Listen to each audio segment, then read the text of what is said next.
Hey, salut les glandeurs! Et bienvenue sur cette nouvelle vidéo. Alors aujourd'hui je vais vous emmener à la Faute-sur-Mer, petite commune de Vendée, sud-Vendée. C'est la dernière commune de toute façon, puisque derrière, si je traverse la mer là de ce côté-là, enfin l'estuaire pardon du Lay, je me retrouve à La Rochelle, donc Charente-Maritime. Voilà, pour situer, on est dans l'ouest de la France bien sûr, plein centre, centre-ouest.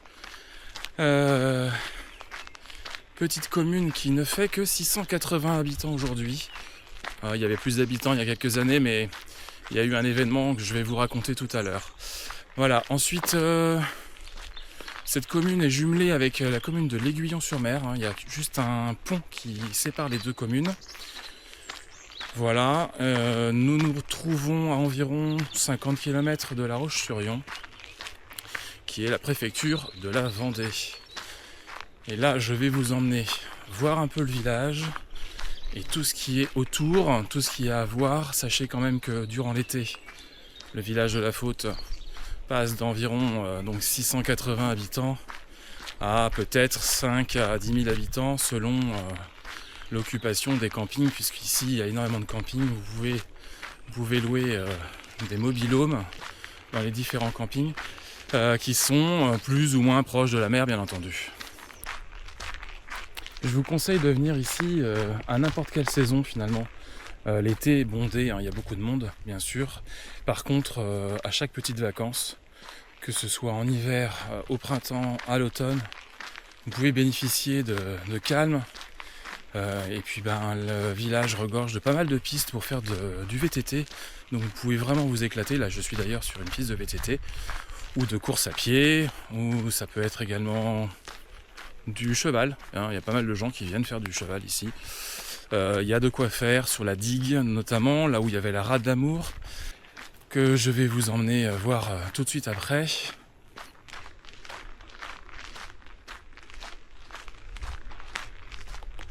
Je suis maintenant arrivé à la rade d'amour, qui est au bout de la pointe d'Arcet. Alors c'est un espace qui a été aménagé pour les visiteurs il y a quelques années, qui n'est plus en très très bon état aujourd'hui. Ça mériterait un petit peu de rénovation tout ça. Donc c'est un espace où on peut observer pas mal d'oiseaux migrateurs, ou les oiseaux aussi qui vivent à l'année ici. Ils viennent surtout à marée haute, et là nous sommes à marée basse. Alors pourquoi à marée haute? Tout simplement parce qu'à marée basse ils vont manger dans l'estuaire du Lay, c'est le fleuve qui se jette ici dans la pointe de l'Aiguillon et dans l'océan Atlantique. Voilà, pour les oiseaux. Après vous pouvez observer d'autres petites espèces aussi, mais c'est plus difficile, du style pélobate, qui est une espèce de crapaud. Je vous emmène un peu plus loin. Il y a donc un peu plus loin un observatoire pour les oiseaux. Je vous montre tout ça en images. À tout à l'heure.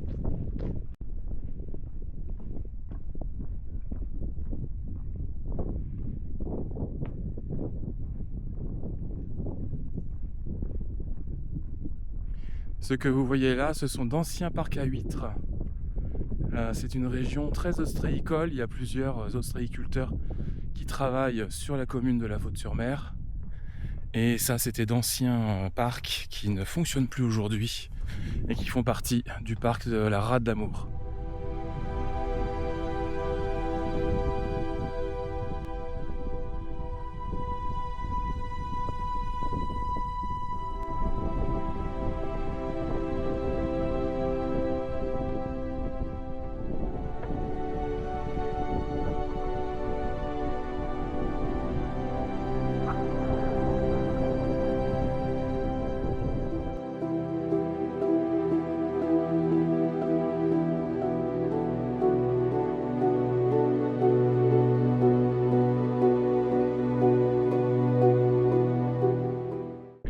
On a pas mal de vent aujourd'hui, alors j'espère que vous allez m'entendre, mais ce que vous pouvez voir juste en face, donc c'est le Lay qui se jette dans la pointe de l'Aiguillon. Là, juste ici, vous avez le rocher de la Dive, qui a priori n'est jamais inondé parce qu'il est un petit peu en altitude. Vous allez avoir à votre droite, qu'on n'observera pas d'ici, mais La Rochelle qui se trouve tout au fond, et à vol d'oiseau on est peut-être à une quinzaine de kilomètres grand maximum. Et sur la gauche nous allons avoir la commune de la Faute-sur-Mer, mais vous allez plutôt voir le village qui se trouve en face, c'est-à-dire l'Aiguillon-sur-Mer, et qui fait maintenant partie d'un regroupement de communes, hein, puisque les deux communes ont fusionné il y a quelques années.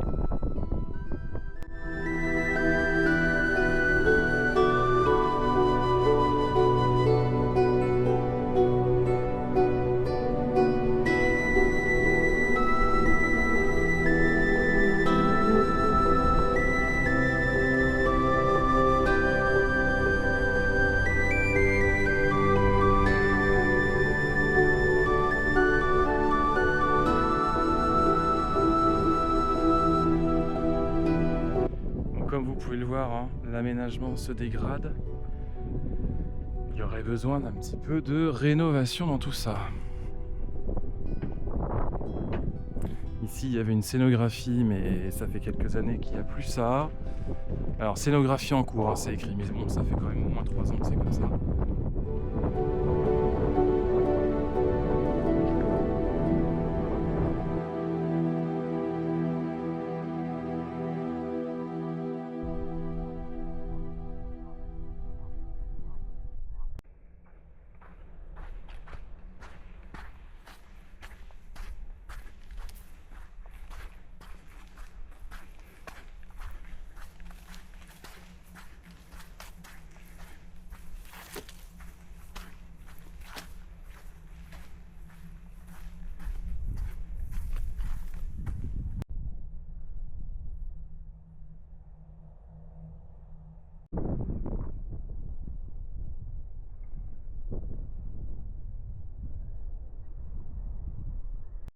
Allez, après la rade d'Amour, je vous emmène voir la plage. Magnifique plage de la Faute-sur-Mer, où on a quand même 8 km de plage, avec un espace naturiste au bout, des dunes, des vagues souvent très sympas pour faire du bodyboard, par exemple, l'été bien sûr. C'est vraiment un espace très très sympa. Allez, je vous emmène. Parmi les activités complémentaires que vous pouvez faire sur la plage, hein, j'avais oublié, il y a ici un club de char à voile avec 8 km hein, de piste, vous pouvez y aller, hein, il y a de quoi s'amuser. Il suffit juste d'aller au club pour pouvoir avoir accès aux horaires, au départ. Très souvent pendant les vacances scolaires il y a des stages, donc à vous d'aller vous renseigner. Et puis au-delà du char à voile, vous pouvez également faire du kitesurf, hein, ça arrive fréquemment de voir des kitesurfers. La planche à voile non, parce que vous avez en fait sur la plage au large les moules de bouchot, et je pense que pour les planches à voile c'est dangereux.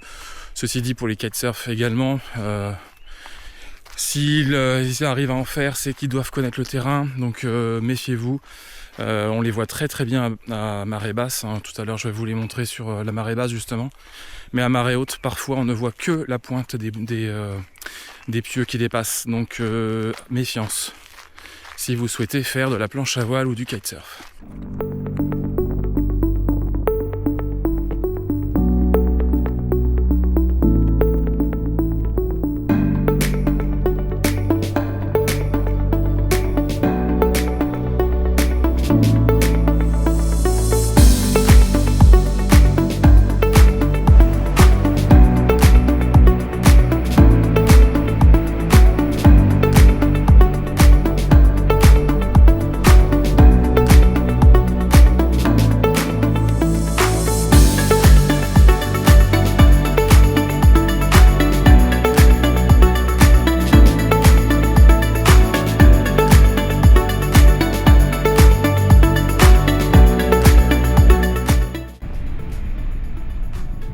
Là vous avez tout le parc chaud hein, pour les moules, et ils sont en train de travailler sur les pieux là en ce moment.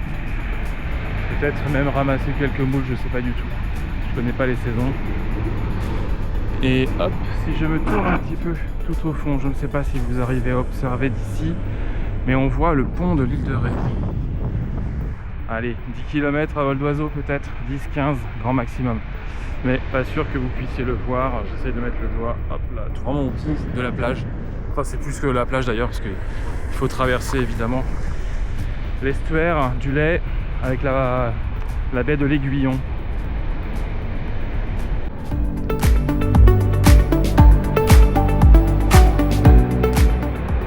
J'ai oublié de vous préciser une activité que vous pouvez faire aussi à la faute, bien sûr, c'est du golf. Il y a un golf 9 trous depuis maintenant déjà pas mal d'années et qui fonctionne plutôt très bien. Donc n'hésitez pas, si vous aimez le golf, si vous pouvez aussi faire quelques initiations, c'est assez simple, hein, vous demandez, il y a la maison du golf tout simplement avec bar, petit restaurant, et puis il y a une très jolie balade à faire tout autour.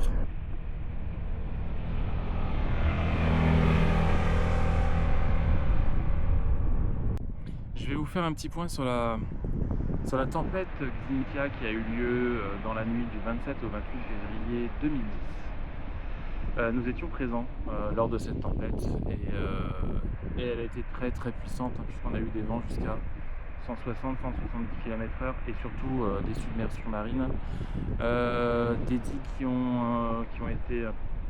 qui étaient un peu abîmées sans doute et puis qui ont laissé passer l'eau. C'est conjugué à la tempête une très basse dépression et puis la marée haute qui tombait pile à ce moment-là, ce qui a fait donc dépasser en gros le lait parce que la mer revenait, donc ça faisait comme un mascaret et puis l'eau est passée au-dessus des digues, ce qui a inondé énormément de terre et qui notamment inondé tout un lotissement et qui a fait 29 morts. Nous avons été également entourés d'eau. La maison n'a pas été touchée, bien heureusement, mais nous sommes restés 5 jours coincés dans la maison, puisqu'on ne pouvait pas prendre la voiture aurait été immergée. Donc ça a été un peu stressant, angoissant, on a essayé même de nous élitreiller en hélicoptère, chose que nous avons refusée. On était mieux à la maison plutôt que dans le gymnase qui était alloué aux victimes de Xynthia. Ça a été donc un moment assez compliqué, notamment pour la commune, hein, pas nous individuellement, ça a été, hein, mais pour la commune, notamment pour les 29 morts, et puis aussi derrière tout ce qui a suivi, puisqu'il a fallu se battre pour garder les maisons. À l'époque, on a voulu détruire tout un quartier immense sur la pointe d'Arcet, là où nous logeons. Et nous nous sommes battus, nous avons gardé la maison, mais il faut savoir quand même que 600 maisons environ ont été abattues. Et c'est pour ça également qu'il y a moins d'habitants aujourd'hui à la faute, puisqu'à cette époque nous dépassions les 1000 habitants tout juste. Alors il faut savoir aussi qu'à la faute il y a énormément de maisons secondaires, hein, c'est le cas pour nous aussi. Mais voilà, la population a baissé à ce moment-là. Xynthia a été quelque chose d'assez terrible, hein, pour la commune, pour toute la région d'ailleurs. L'Aiguillon-sur-Mer n'a pas été épargné et puis également toutes les communes autour de La Rochelle qui donnent sur la mer ont eu également quelques décès. Aujourd'hui la commune s'est reconstruite, Xynthia est derrière, même si rien ne sera oublié. Il y a d'ailleurs une stèle, hein, dédiée aux morts près du golfe de la Faute-sur-Mer. L'événement est derrière nous malgré tout, avec tout ce qu'on a actuellement comme inondations, tempêtes, canicules. Il faut croire que le réchauffement climatique ne va pas nous épargner dans les années qui viennent. Donc voilà, la faute, ils ont mis en place pas mal de choses. Il y a beaucoup de maisons qui ont été surélevées depuis. Et puis aussi tout simplement beaucoup moins de construction. De nombreuses zones sont restées inondables, le seront je pense pour toujours, et puis beaucoup de zones ont été rendues aussi à la nature, ce qui fait de ce village finalement un village très sauvage, très agréable, et on peut y passer vraiment de chouettes moments.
Il faut savoir qu'il y a une centaine d'années, plusieurs centaines d'années, pardon, la mer prenait place en fait jusqu'à Luçon où il y avait un port.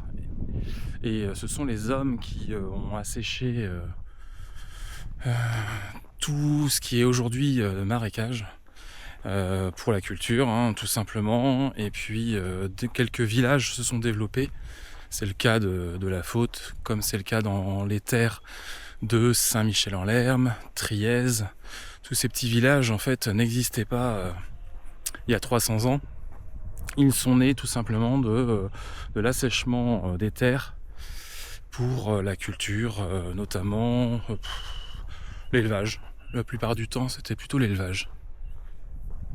Ça nous permet de comprendre pourquoi lors de Xynthia, la mer est allée si loin dans les terres. Elle a tout simplement repris possession de ce qu'elle était finalement bien avant qu'on ait asséché tous ces marécages. Et la mer est allée, oui, très très loin. Hein. On appelait ça d'ailleurs longtemps des prés salés parce que la mer régulièrement venait faire quelques incursions. Il faut savoir qu'ici le terrain est évidemment très très plat, donc l'eau ne s'écoule pas du tout et peut aller très très loin dans les terres. Woke up lost in dark gray skies, chasing peace in my own mind, breathing deep, let troubles slide, feel the waves like tied together ties. Shadows whisper rhymes of fear, echoes dance in shadows near. Quiet now, won't let them steer, turn my night into crystal clear. Heartbeats sync with ocean waves, whisper truth through moonlit caves, finding calm where silence saves, riding winds to peaceful bays.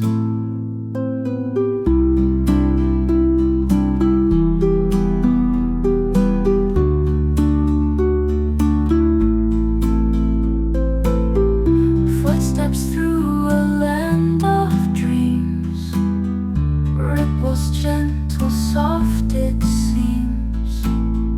Wander where the stillness beams, painting life in warmer schemes.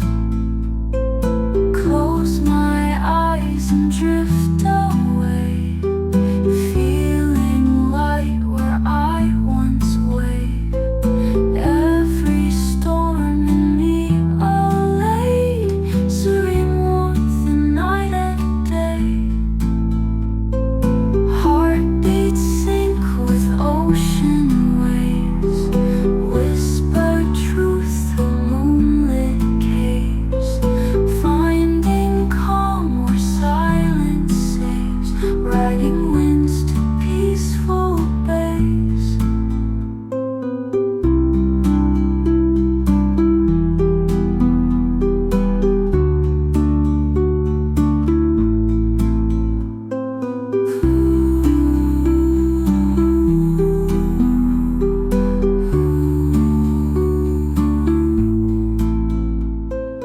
Close my eyes and drift away, feeling light where I once wayed. Every storm in me allayed, serene warmth in night and day. Heartbeats sync with ocean waves, whisper truth through moonlit caves, finding calm where silence saves, riding winds to peaceful bays.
je me trouve à l'espace de la Belle Henriette.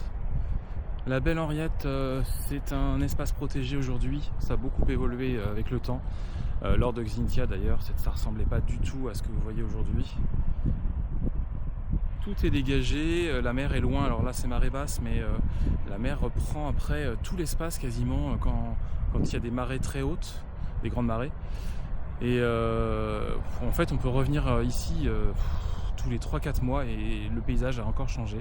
Les dunes bougent, enfin vraiment tout le paysage change sans arrêt.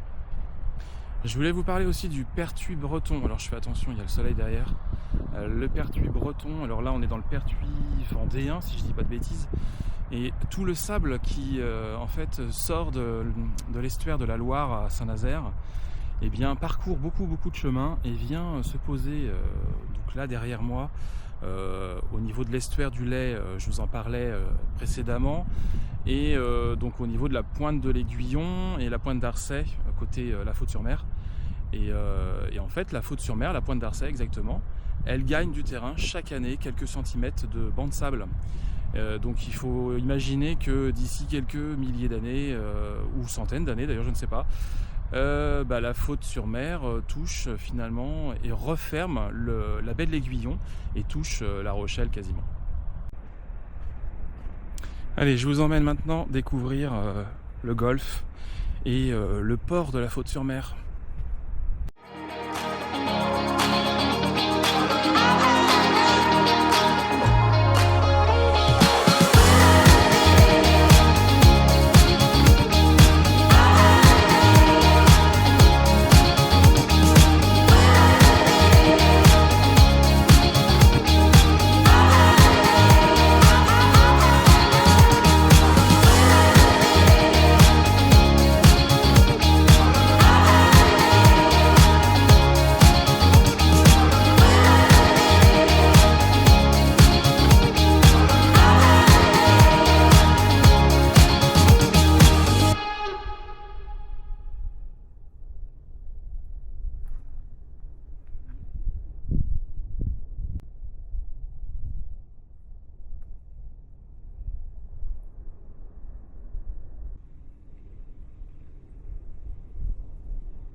Bon alors comme vous avez pu le voir, le port n'est pas immense à la Faute.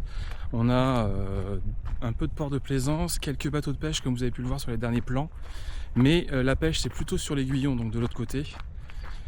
Et puis vous avez aussi un port à sec, j'en ai pas parlé, mais le port à sec, pour stocker les bateaux, par exemple l'hiver, vous pouvez demander à la capitainerie qui est juste derrière là que je viens de filmer. Ils doivent pouvoir vous proposer peut-être des places, je ne sais pas. Et il se trouve juste à côté, donc plus ou moins au milieu du golfe 9 trous là. D'ailleurs, il est situé de manière assez étonnante.